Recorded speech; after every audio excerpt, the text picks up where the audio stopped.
ಕೇಳ್ರಪ್ಪ ಕೇಳ್ರಿ, ಕೇಳಿಲ್ಲ ಅನ್ಬೇಡ್ರಿ, ಹೇಳಿಲ್ಲ ಅನ್ಬೇಡ್ರಿ.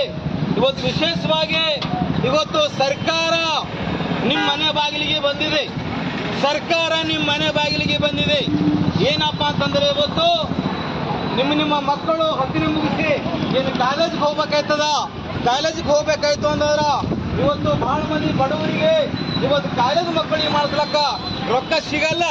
ಅದಕ್ಕೋಸ್ಕರವಾಗಿ ಇವತ್ತು ಗೌರ್ಮೆಂಟು ನಿಮ್ಮ ಸಲುವಾಗಿ ಸರ್ಕಾರಿ ಪದವಿ ಪೂರ್ವ ಕಾಲೇಜ್ ಔರಾದ್ನಲ್ಲಿ ನಿಮ್ಮ ಮಕ್ಕಳಿಗೆ ಅಲ್ಲಿ ಅಡ್ಮಿಷನ್ ಮಾಡ್ರಿ.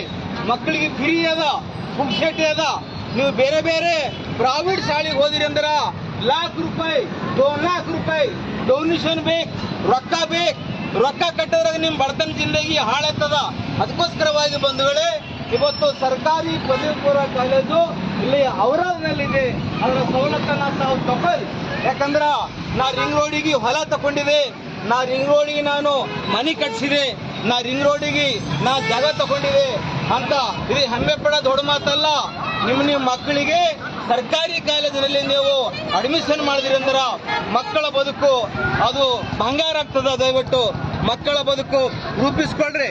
ಯಾಕಂದ್ರ ಸರ್ಕಾರಿ ಪದವಿ ಪೂರ್ವ ಕಾಲೇಜಿನ ಪ್ರಾಂಶುಪಾಲರು ಸನ್ಮಾನಕ್ಕೆ ಓಂ ಪ್ರಕಾಶ್ ದಡ್ಡೆ ಸಾಹೇಬರು ಅವ್ರು ವಿಶೇಷವಾಗಿ ಮಕ್ಕಳ ಸಲುವಾಗಿ ಅವ್ರು ಕಷ್ಟಪಟ್ಟು ಕಳಕಳಿ ಹೊತ್ತು ಅವ್ರ ಸ್ವಂತ ಅವ್ರ ಪಗಾರ ಅವ್ರ ರೊಕ್ಕದ ಖರ್ಚಿನಲ್ಲಿ ಇಂಥ ಒಂದು ಡಂಗರ್ ಸಾರುವುದು, ಗಲಾಜಾತ ಮಾಡುವುದು, ಪ್ರಚಾರ ಮಾಡುವುದು, ಇಂಥ ಪ್ರಚಾರ ಕಾರ್ಯಕ್ರಮ ಅವರು ಆಯೋಜನೆ ಮಾಡಿದ್ದಾರೆ. ಅದಕ್ಕೋಸ್ಕರವಾಗಿ ಎಲ್ಲರಿಗೆ ಮಕ್ಕಳ ಸಲುವಾಗಿ ಕಳಕಳಿ ಬರಲ್ಲ. ಎಲ್ಲರಿಗೆ ಮಕ್ಕಳ ಸಲುವಾಗಿ ಒಂದು ಚಿಂತನೆ ಮಾಡ್ತಕ್ಕಂಥ ಕನಸು ಬರಲ್ಲ. ಅದಕ್ಕೋಸ್ಕರವಾಗಿ ಸಾಮಾಜಿಕ ಕಳಕಳಿ, ಇತಿಹಾಸದ ಒಂದು ಕನಸು, ಮಕ್ಕಳ ಭವಿಷ್ಯಕ್ಕಾಗಿ ಇವತ್ತು ವಿಶೇಷವಾಗಿ ಮಾನ್ಯ ಶ್ರೀ ಓಂ ಪ್ರಕಾಶ್ ದಡ್ಡೆ ಸಾಹೇಬರು ಇಂಥ ಒಂದು ಸರ್ಕಾರಿ ಪದವಿ ಪೂರ್ವ ಕಾಲೇಜಿನ ಪ್ರಾಂಶುಪಾಲರು ಅವರು ಕೂಡ ಒಂದು ಮಕ್ಕಳ ಬದುಕನ್ನು ರೂಪಿಸಿಕೊಳ್ಳಲಿಕ್ಕೆ ಇವತ್ತು ವಿಶೇಷವಾಗಿ ಕಾಲೇಜು ಪ್ರಾರಂಭವಾಗಿದೆ. ಅದಕ್ಕೋಸ್ಕರವಾಗಿ ನಿಮ್ಮ ಮಕ್ಕಳನ್ನ ಎಲ್ಲಿ ಬರ್ಸ್ಬೇಕಪ್ಪ? ಬೀದರ್ ಬರ್ಸ್ಬೇಕಾ, ಗುಲ್ಬರ್ಗ ಬರ್ಸ್ಬೇಕಾ, ಬೆಂಗಳೂರು ಬರ್ಸ್ಬೇಕಾ? ಅರೇ ರೊಕ್ಕ ತರಬೇಕಂದ್ರೆ ರೊಕ್ಕ ಇಲ್ಲ, ಜಮೀನಿಲ್ಲ, ಮನ್ಯಾಗ ಭಾರಿ ನಿಮಗ ರೊಕ್ಕ ಇಲ್ಲ ಅನ್ಬೇಕಾ? ಬಹಳ ಪರೇಶಾನಿ ಮಾತದ. ಅದಕ್ಕೆ ದಯವಿಟ್ಟು ಬಡವರ ಸಲುವಾಗಿ ನಿಮ್ಮ ಮಕ್ಕಳ ಭವಿಷ್ಯವನ್ನ ರೂಪಿಸ್ಕೊಳ್ರಿ.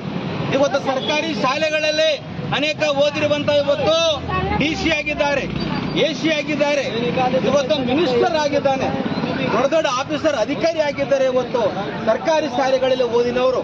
ಅದಕ್ಕೋಸ್ಕರ ಬಂಧುಗಳೇ, ವಿಶೇಷವಾಗಿ ಇದೇ ನಿಮ್ಮ ಔರಾದ್ ತಾಲೂಕಿನ ಸರ್ಕಾರಿ ಪದವಿ ಪೂರ್ವ ಕಾಲೇಜಿನಲ್ಲಿ ನಿಮ್ಮ ಕಾಲೇಜ್ ಮಾಡ್ತಕ್ಕಂಥ ಮಕ್ಕಳಿಗೆ ಅಡ್ಮಿಷನ್ ಮಾಡಿ.